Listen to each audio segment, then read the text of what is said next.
பகுதி 7. விடுதலை. காலத்தை கட்டுக்குள் வைத்திருப்பதே பணத்தால் நாம் பெறும் மிகப்பெரிய லாபம்.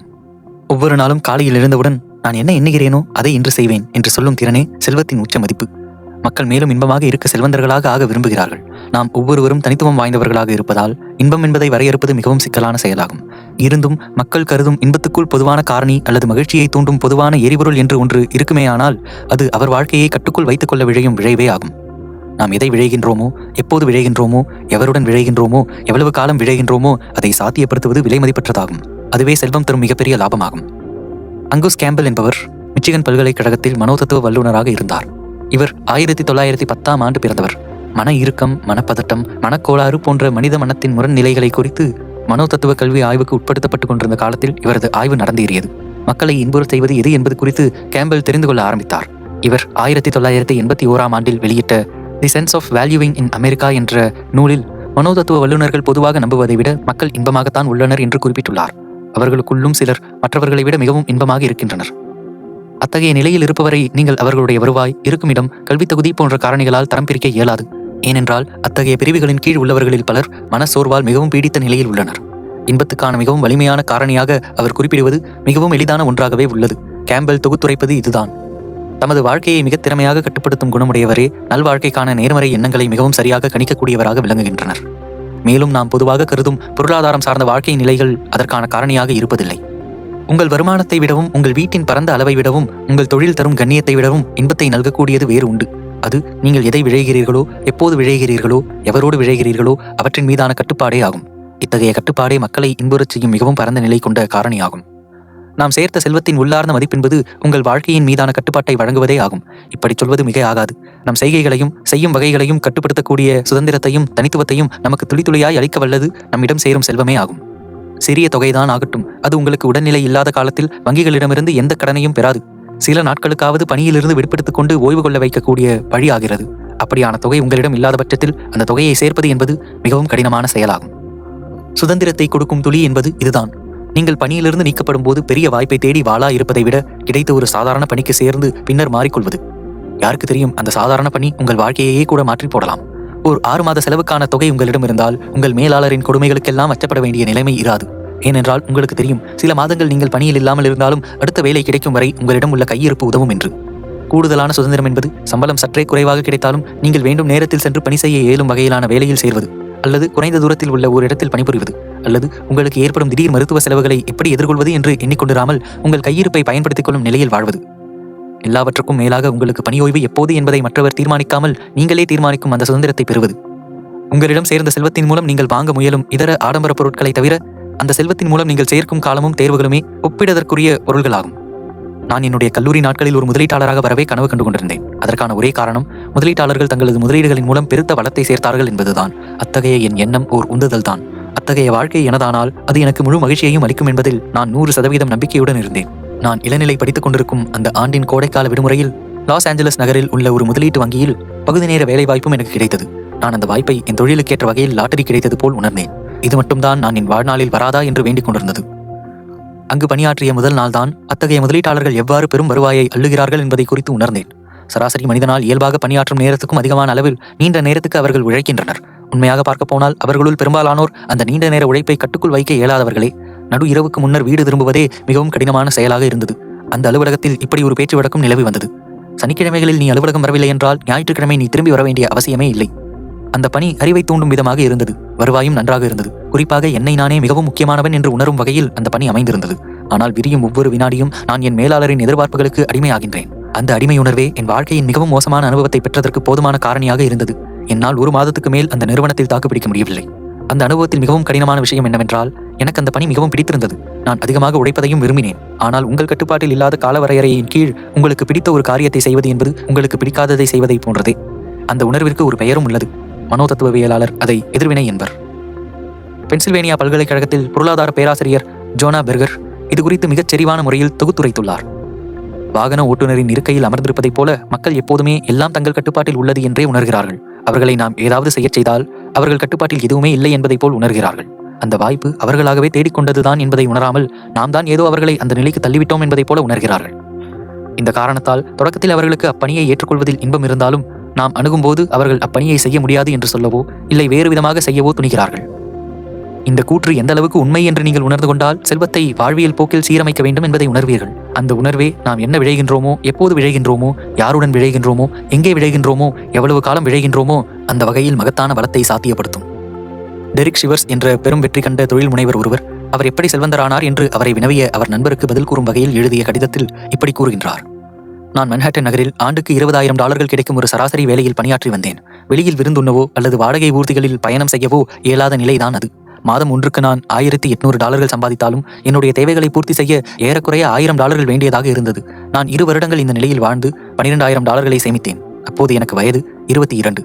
கையில் $12,000 சேர்ந்தால் நான் என் வேலையை விட்டுவிட்டு முழுநேர இசைக்கலைஞனாக மாற இயலும். என் மாதாந்திர தேவைகளை பூர்த்தி செய்யும் அளவிற்கு எனக்கு சில இசை நிகழ்ச்சிகள் கண்டிப்பாக கிடைக்கும் என்று நம்பினேன். எனவே அந்த முடிவை என்னால் எடுக்க முடிந்தது. அடுத்த 1 மாதத்தில் நான் என் வேலையை துறந்தேன். அதற்கு பின்னர் நான் எப்போதுமே வேலைக்கு சென்றதில்லை. நான் இதை என் நண்பருக்கு சொல்லி முடித்தபோது அவர் என்னிடம் மேலும் சொல்லுங்கள் என்றார். நான் அவ்வளவுதான் என்றேன். அவர் தொடர்ந்து, இல்லை, உங்கள் நிறுவனத்தை நீங்கள் விற்றபோது நடந்தது என்ன என்று வினவினார். இல்லை, அது என் வாழ்க்கையில் எந்த பெரிய மாற்றத்தையும் ஏற்படுத்திவிடவில்லை. என்னுடைய வங்கிக் கணக்கில் மேலும் பணம் சேர்ந்தது என்பது மட்டுமே மாற்றம். என் வாழ்க்கையில் மாற்றம் ஏற்பட்டது என்றால் அது என்னுடைய 22ஆம் வயதில்தான். உலக வரலாற்றிலேயே மிகவும் பணக்கார நாடு அமெரிக்கா. ஆனால் 1950களில் வளமும் வருவாயும் குறைந்தே இருந்தாலும் அந்த நாளைய அமெரிக்கர் வாழ்ந்ததைப் போல் இப்போதைய சராசரி அமெரிக்கர் இன்பமாகத்தான் இருக்கிறார்கள் என்பதற்கான சான்றுகள் மிகவும் குறைவாகவே உள்ளன. 2019ஆம் ஆண்டு 140 நாடுகளிலிருந்து 1,50,000 பேர்களை சந்தித்து கேலப் நடத்திய கருத்து கணிப்பில் 45% அமெரிக்கர்கள் ஒவ்வொரு நாளும் முந்தைய நாளை விட அதிக அளவிலான பிரச்சனைகளை எதிர்கொள்கிறார்கள் என்று கூறியுள்ளனர். உலக அளவிலான இந்த சதவீதம் 39%. 55% அமெரிக்கர் முந்தைய தினம் தாங்கள் மிகவும் அழுத்தத்துக்கு ஆளானர் என்று குறிப்பிட்டுள்ளனர். அமெரிக்கர்களை தவிர ஏனையோரில் 35%தினர் அவ்வாறே கருத்து தெரிவித்துள்ளனர். இந்த கருத்து கணிப்பிலிருந்து நாம் புரிந்து கொள்ள வேண்டியது, நாம் சேகரித்த செல்வத்தின் பெரும்பான்மையான பங்கை முன்னைவிட சிறந்த பொருட்களை நாம் வாங்க செலவு செய்துள்ளோம். அதே நேரத்தில் நாம் காலத்தின் மீதான நம் கட்டுப்பாட்டை இழந்து நிற்கிறோம். எனவே இவ்விரண்டும் ஒன்றை ஒன்று இல்லை என்று ஆக்கிவிடுகின்றன. பணவீக்கத்தின் தாக்கத்தை கணக்கில் கொண்டாலும் 1955ஆம் ஆண்டில் ஒரு மத்தியத்தர சராசரி குடும்பம் ஏறக்குறைய $29,000 வருவாயாக கொண்டிருந்தது. 2019ஆம் ஆண்டில் இது $62,000 சற்று மிகையாகவே உள்ளது. இந்த வருவாய் உயர்வை கொண்டு 1955இல் ஒரு சராசரி மத்தியதர அமெரிக்கரால் நினைத்து பார்க்க இயலாத வாழ்க்கையை நாம் வாழ்ந்து கொண்டிருக்கிறோம். 1950ஆம் ஆண்டின் சராசரி அமெரிக்கரின் வீட்டின் பரப்பளவு 983 சதுர அடிகளாக இருந்தது. அதுவே 2018ஆம் ஆண்டில் 2436 சதுர அடிகளாக உயர்ந்து உள்ளது. இன்றைய சராசரி அமெரிக்கரின் வீட்டில் உள்ள கழிவறைகளின் எண்ணிக்கை அந்த வீடுகளில் வசிப்பவர்களின் எண்ணிக்கையை விட அதிகமாகவே உள்ளது. நாம் பயன்படுத்தும் சீருந்துகள் முன்னைவிட வேகமாக செல்லக்கூடியனவாகவும் அதிக திறன் கொண்டவையாகவும் உள்ளன. நாம் பயன்படுத்தும் தொலைக்காட்சிகள் முன்னைவிட இன்னும் விலை குறைவாகவும் திறன் மிகுந்தவைகளாகவும் உள்ளன. அதே சமயத்தில் நமக்கின்று கிடைக்கக்கூடிய நேரத்தில் எந்த விதமான முன்னேற்றத்தையும் கண்டதாக தெரியவில்லை. இவ்விளைவின் பெரும்பான்மையான காரணமாக அமைவது நம்மில் பெரும்பாலோர் செய்யும் வேலையே ஆகும். ஜான் டி ராக்கஃபெல்லர் எக்காலத்திலும் மதிக்கத்தக்க வகையில் மிகுந்த அளவு வெற்றியை கண்ட தொழிலதிபராக திகழ்ந்தவர். பெரும்பான்மையான நேரம் அவர் தனித்த நிலையில் மற்றவர்களுடன் அதிகம் பழகாதவராகவே வாழ்ந்தவர். அரிதாக பேசும் குணத்தை கொண்ட இவர் தாமாகவே பிறர் தொடர்பு கொள்ள இயலாத நிலையில் பிறர் அவரை சந்திக்கும் போதும் பேச்சு கொடுக்காத குணமுடையவராகவே விளங்கினார். ராக்கஃபெல்லருடன் அரிதாக ஓரிரு முறைகள் பேசும் வாய்ப்பினை பெற்ற ஓர் எண்ணெய் சுத்திகரிப்பு ஆலையின் தொழிலாளர் ஒருவர் அவரை குறித்து குறிப்பிடும்போது, அவர் மற்றவர்களை பேச விட்டுவிட்டு தாம் அமர்ந்து கவனித்தபடி பேசாமலே இருப்பார் என்கிறார். அவர் ஏன் மௌனமாகவே உள்ளார் என்ற வினா ஒவ்வொரு முறையும் அவர் முன் எழும்போதும் ராக்கஃபெல்லர் சில நேரங்களில் இந்த பாடலை சொல்லுவார். உயர்ந்த ஓக் மரத்திலே ஒற்றை ஆந்தை வசிக்குது. அதிக அளவு பார்க்குது, அளந்து அளந்து பேசுது. குறைந்த அளவு பேசினால் கூடி கேட்பர் யாவரும். பறவை அறிந்த உண்மையை மனிதர் அறிவதில்லை ஏன்? ராக்கஃபெல்லர் ஒரு வித்தியாசமான மனிதர். அவர் கண்டுபிடித்த உண்மை ஒன்று இப்போது மில்லியன் மனிதர்களின் பழக்கத்தில் உள்ளது. எண்ணெய் கிணறுகளை தோன்றுவதோ, ரயில் வண்டிகளில் சாமான்களை ஏற்றுவதோ அல்லது எண்ணெய் பீப்பாய்களை எடுத்து செல்வதோ ராக்கஃபெல்லரின் வேலை என்று.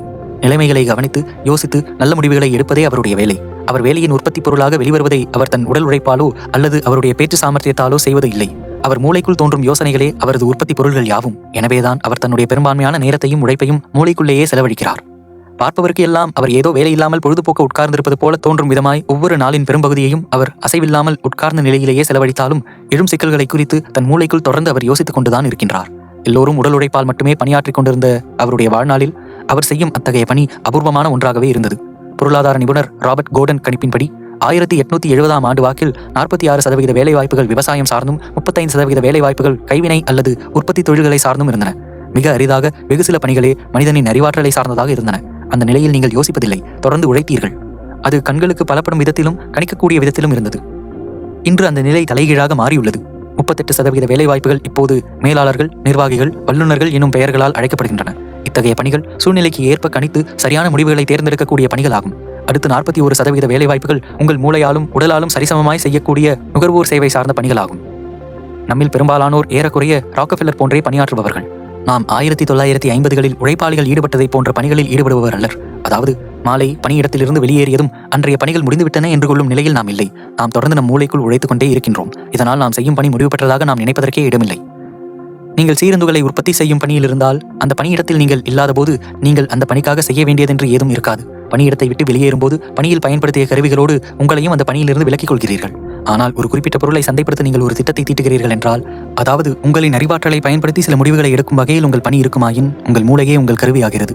அது உங்களை விட்டு எப்போதுமே விலகுவதில்லை.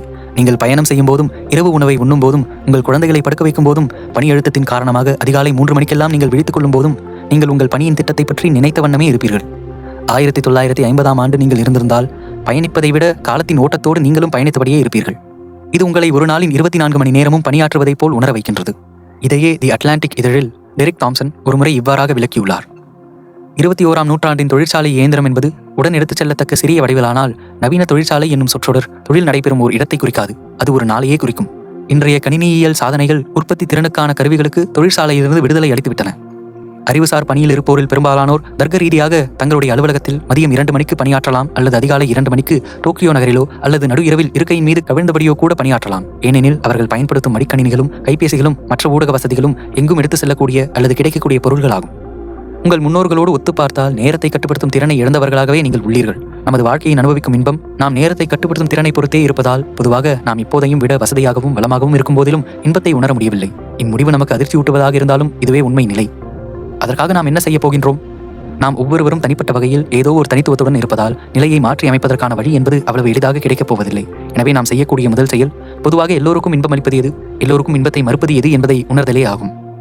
வாழ்வதற்கான 30 வழிகள் என்னும் தன்னுடைய நூலில் மூப்பியல் வல்லுநரான கார்ல் ஃபிலிமர் 1000க்கும் மேலான அமெரிக்க முதியோர்களுடன் நேர்காணல் மேற்கொண்டு அவர்களுடைய வாழ்நாளில் அவர்கள் கற்ற மிகவும் குறிப்பிடத்தக்க படிப்பினைகளாக அவர்கள் எவற்றை கருதுகிறார்கள் என்பதை குறித்து எழுதியுள்ளது இது. அந்த 1000 முதியோர்களில் ஒருவர் கூட எவ்வளவு இயலுமோ அவ்வளவு கடினமாக உழைத்து சம்பாதித்து வேண்டிய பொருட்களை வாங்குவதே வாழ்வியல் இன்பமாக இருப்பதற்கான வழி என்று குறிப்பிடவில்லை. அந்த 1000 முதியோர்களில் ஒருவர் கூட குறைந்தபட்சம் உங்களை சுற்றி உள்ளோரிடம் இருக்கும் அளவேனும் உங்களிடம் செல்வம் இருத்தல் வேண்டும் என்றோ, ஒருவேளை அவர்களை விட அதிக செல்வம் உங்களிடம் இருந்தால் அதுவே உண்மையான வெற்றி என்றோ குறிப்பிடவில்லை. அந்த 1000 முதியோர்களில் ஒருவர் கூட பின்னாளில் உங்களுக்கு பெரும் செல்வத்தை சேர்த்துக் கொடுக்கும் திறன் கொண்ட பணிகளைத்தான் நீங்கள் தேர்ந்தெடுத்தல் வேண்டும் என்று குறிப்பிடவில்லை.